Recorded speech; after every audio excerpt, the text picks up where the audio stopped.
아유, 대표님 안녕하세요. 네. 의상에서 봄 기운이 완연히 느껴집니다. 예, 아유, 근데 뭐 아직 봄은 오지는 않은 것 같습니다. 네. 요즘 선거 준비하느라고 바쁘셔서 마라톤은 못 하시겠어요? 토요일, 일요일 이틀 동안은 네. 아침에 뜁니다. 한 네. 30km 그 정도 뜁니다. 네. 이제 국민의힘 후보도 결정됐고 이제 본격적인 레이스를 하셔야 되겠네요. 예.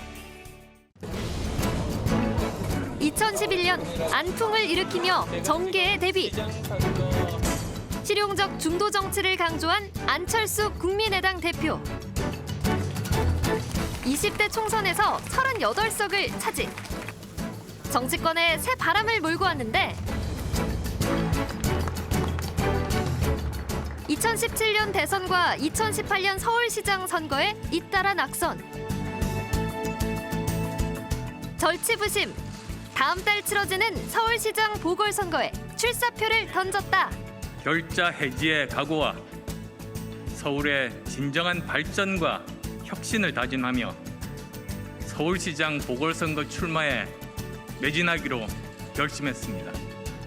이념과 진영을 탈피한 정치를 선보이겠다는 포부를 밝힌 안철수 국민의당 대표를 집중 분석합니다.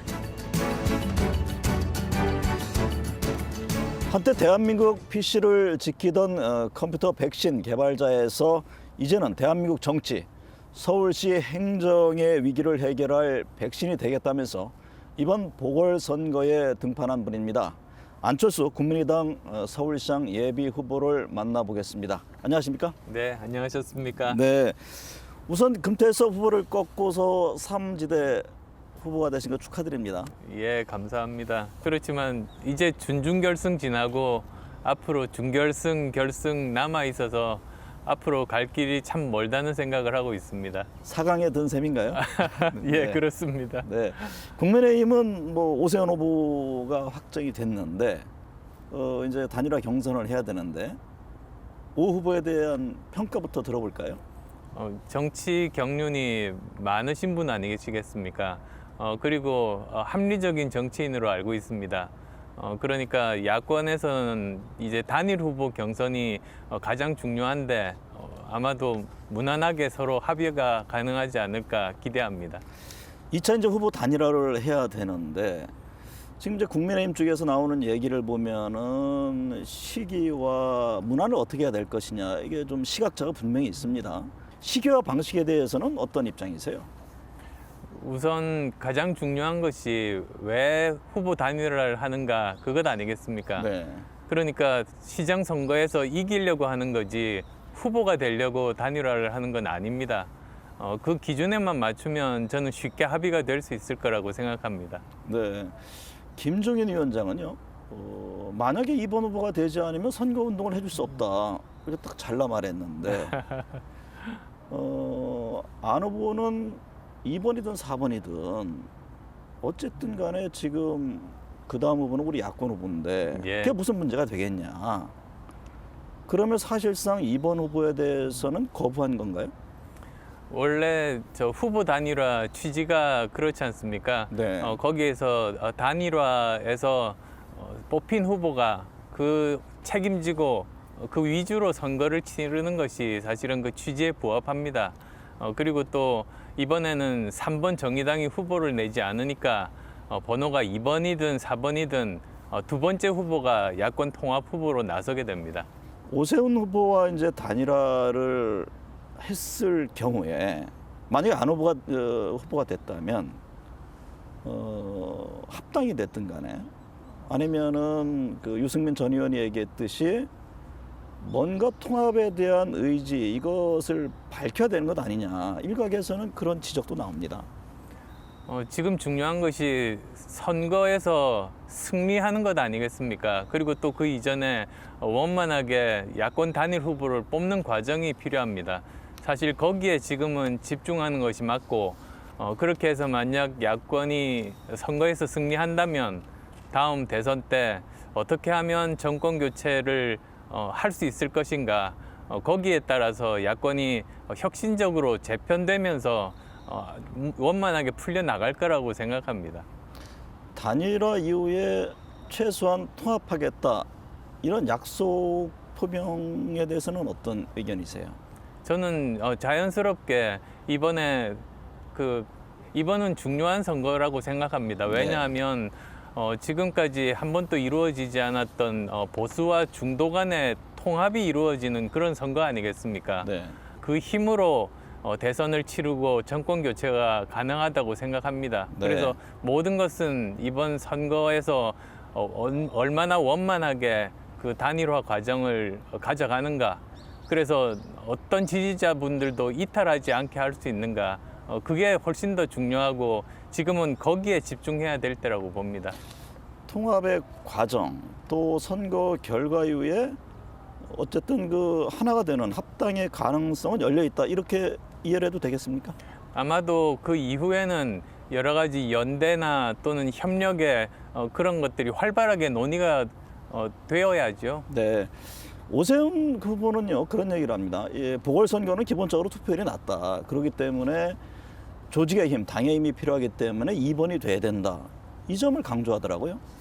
예, 저 한편으로는 맞는 말입니다만 이번 선거 같은 경우는 굉장히 많은 분들이 아직 국민의힘 지지자분들이 아닌 중도에 계신 분들이 많습니다.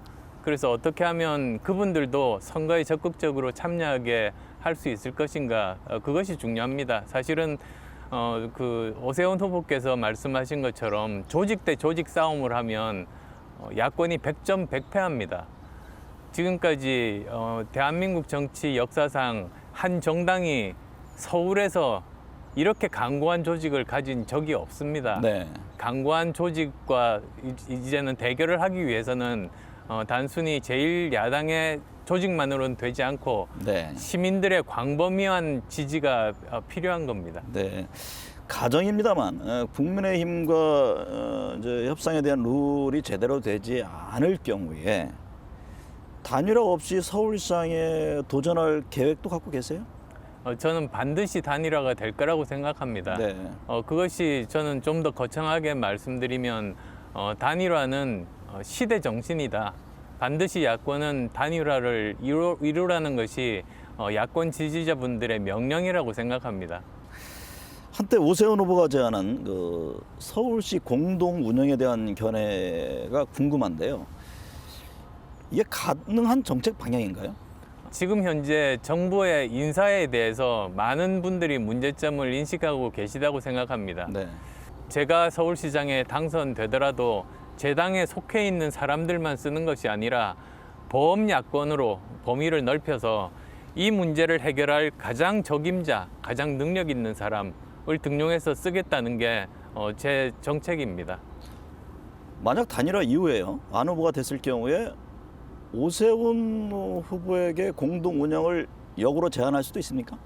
저는 제가 가장 먼저 서울시 연립 정부에 대해서 제안을 한 바 있고 네. 오세훈 후보가 그에 대한 화답을 한 거라고 봅니다. 네. 그러면 그 가능성이 열려 있다 이렇게 봐야겠군요. 저 혼자서 이 많은 서울시정을 헤쳐나갈 수는 없지 않습니까? 네. 범야권에 많은 인재가 필요합니다. 보수 야권 진영에서요. 이번 서울시장 선거가 갖는 의미는 무엇일까요? 나라를 구하고 서울을 구하는 선거입니다. 사실 서울이 지난 10년간 100만 명이 떠나갔습니다. 사람이 떠나는 도시, 그리고 회색빛 도시, 발전하지 않는 도시가 된 지 오래입니다. 이것을 바로 잡는 것이 이번 서울시장의 역할이고 더구나 이번 서울시장 선거를 야권이 승리하면 정권 교체의 교두보를 확보하게 됩니다. 정권이 교체돼야 나라를 근본적으로 바꾸고 구할 수가 있는 정말로 중요한 의미가 있는 선거라고 생각합니다. 그러면요 이번 그 서울시장 보궐선거 당락을 결정짓는 핵심 변수는 뭐가 될 것으로 보세요? 우선은 야권으로 보면 야권 후보 단일화가 그냥 되는 것만으로는 부족합니다. 네. 그 과정이 잡음이 없고 정말 많은 사람들이 화합할 수 있는 단일화가 되어야지만 지지자분들이 흩어지지 않고 모두 다 한마음으로 단일 후보를 지지할 수 있는 겁니다. 또 다른 변수는 이제 정부에서의 노골적인 선거 개입입니다. 아마도 예상되는 것들이 백신 접종쇼 3월 말에 엄청나게 큰 규모의 재난지원금을 뿌린답니다. 네. 선거 바로 일주일 전입니다. 그러면 누가 봐도 이건 선거 개입이 분명하지 않습니까? 그리고 또 아마도 시진핑 방안에 대해서 시진핑 방안 쇼를 하지 않을까 싶습니다.